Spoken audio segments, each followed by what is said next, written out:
You know, when you start teaching, a person who is not concerned about teaching yoga, I mean authentic yoga, they of course are not concerned about anything. Just asanas is enough and maybe some certificate or something. But anybody who is concerned with teaching real yoga, they usually hit an obstacle first off. That is that they recognize the size of yoga, the depth, and then they say that I can't call myself a teacher in this field. So that is not a good thing. That is an obstacle. Because the more you teach, the more you learn yourself.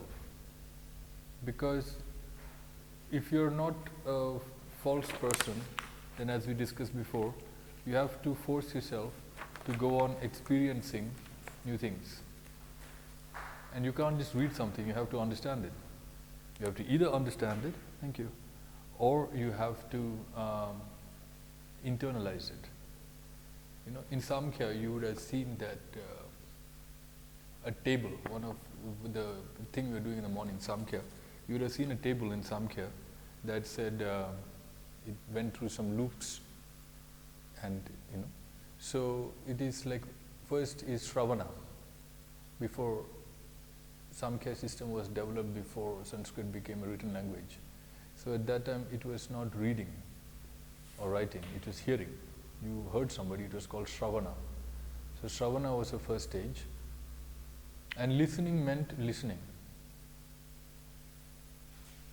This is important to understand what we mean by listening. Normally we think listening means listening with the ears, but this is listening with the Chidakash and Hridakash turned on. So that means this can only be done if one is already in a state of some level of yoga already, in the sense that one is just calm. Not some master of yoga, pranayama or something, just calm. Not having thoughts running around in the mind, not being in the future, not being in the past, just being there and listening. So this is Shravana.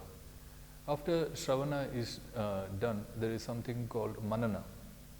That is, you go to your own room, you go to your house, you go to your country after a course is over, and you start to meditate, contemplate upon what you heard or what you took in. This is manana, mind. As we talked about before in one of the retreats, the word human, man, comes from man, to think. So the thinking creature is human. Now, manana, so is the process of of applying mind, contemplating upon. It can be intellectual contemplation. There's no problem in that. This is intellectual contemplation, trying to understand something. Then after this manana comes a stage called nididhyasana. Nididhyasana is internalization. After this thing has been understood, it has been internalized. You have had an intuitive feeling of whether it is true or false. And if true, it has been kind of internalized in a way which is beyond words. You kind of understood its essential meaning, and you can put it in very simple words now.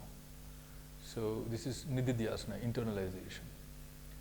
And then there is darshana, highest stage. That is, you can say, this is a stage of dharana dhyana in the Ashtanga Raja Yoga system. This is the 6th and 7th stage of darshana. That is, darshan, darsh means to see, sight, to behold. So when the thing reveals itself, first it is hearing, so this thing has come from somewhere outside, from somebody's mouth and entered your ear. So this is Shravana. Then is Manana. This thing which has entered your ear and your brain is rolling around your mind at this stage, right? There's Nididhyasana. This thing which has been rolling around in the mind has become digested by the mind, internalized. And then there is Darshana. Yeah. So the thing reveals itself. for what it is, in essence. This essence is not digestible, it's not thinkable, it's not speakable, it's only seeable. That's why it's called darshana.